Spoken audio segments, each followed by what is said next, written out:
না খেয়া থাকি, এই জন্য পেটে কিছু নাই।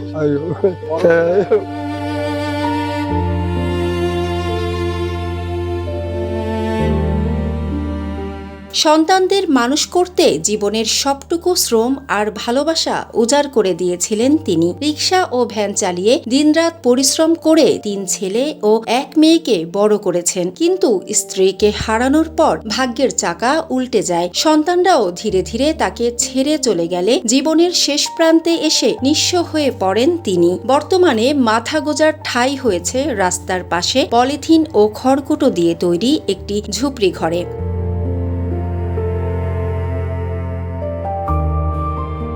নীলফামারী সদর উপজেলার কুন্দুপুকুর ইউনিয়নের বড়ঘড়িয়া গ্রামের বাসিন্দা ষাটোর্ধ্ব লুৎফর রহমান। তবে এখন তার ঠিকানা নটখানা এলাকার একটি বাউন্ডারি ওয়ালের পাশে একটি অস্থায়ী ঝুপড়ি ঘরে। পরিত্যক্ত ব্যানার, বাঁশ, পলিথিন ও খড়কুটো দিয়ে তৈরি ঝুপড়ির ভেতরেই এখন কাটছে তার দিনরাত। নেই বিদ্যুতের আলো, নেই নিরাপদ বসবাসের পরিবেশ। ঝড় বৃষ্টি কিংবা কনকনে শীত সব প্রতিকূলতার সঙ্গে প্রতিনিয়ত লড়াই করেই বেঁচে আছেন তিনি। ঝুপড়িটির চারপাশ ঝোপঝাড়ে ভরা, ভেতরে রয়েছে একটি জরাজীর্ণ বিছানা, যার চারদিকে ছড়িয়ে আছে ইঁদুরের গর্ত।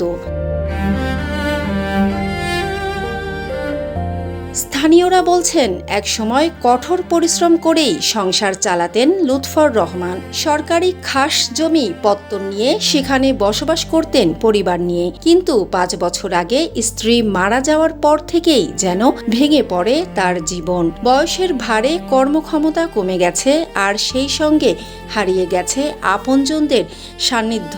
দীর্ঘ জীবনের সব পরিশ্রম যাদের জন্য, সেই সন্তানদের কাছ থেকেই এখন পান না খোঁজ খবর কিংবা ভরণ পোষণ। সে ঢাকা শহরে ঘরে, বাপ ঘড়ি দেখে না, বাপ না খেয়া পড়ে থেকে করি ঘরে। এদের ভালো হবে না, আমি খুবই কষ্ট করছি। 40 বছর বড়ি গাড়ি চালে, আর সঙ্গ আছে ন্যাংরা, চলতে পারে না, হাঁটতে পারে না, হার্ট অ্যাটাক, প্রেশার, বেদনা, না খেয়া থাকি, এই জন্য পেটে কিছু নাই।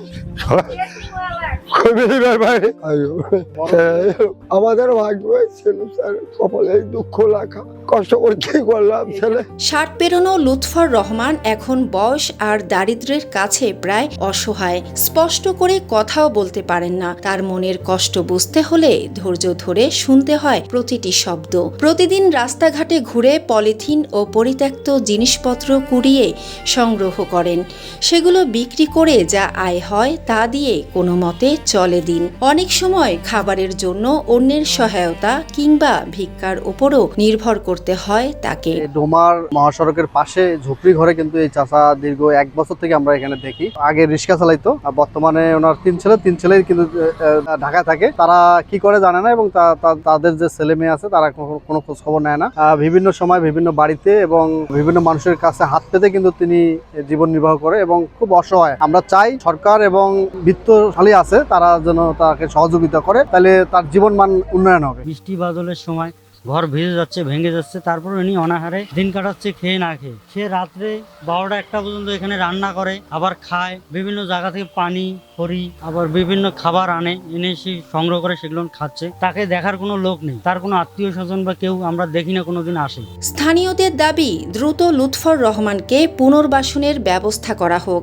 পাশাপাশি চিকিৎসা ও সামাজিক নিরাপত্তা কর্মসূচির আওতায় এনে তার বাকি জীবনটুকু যেন মানবিক পরিবেশে কাটানোর সুযোগ দেওয়া হয়। জীবনের শেষ বয়সে লুৎফর রহমানের চাওয়া খুব বেশি নয়। তিনি চান একটি নিরাপদ আশ্রয়, দুবেলা খাবার আর মানুষের একটু সহানুভূতি।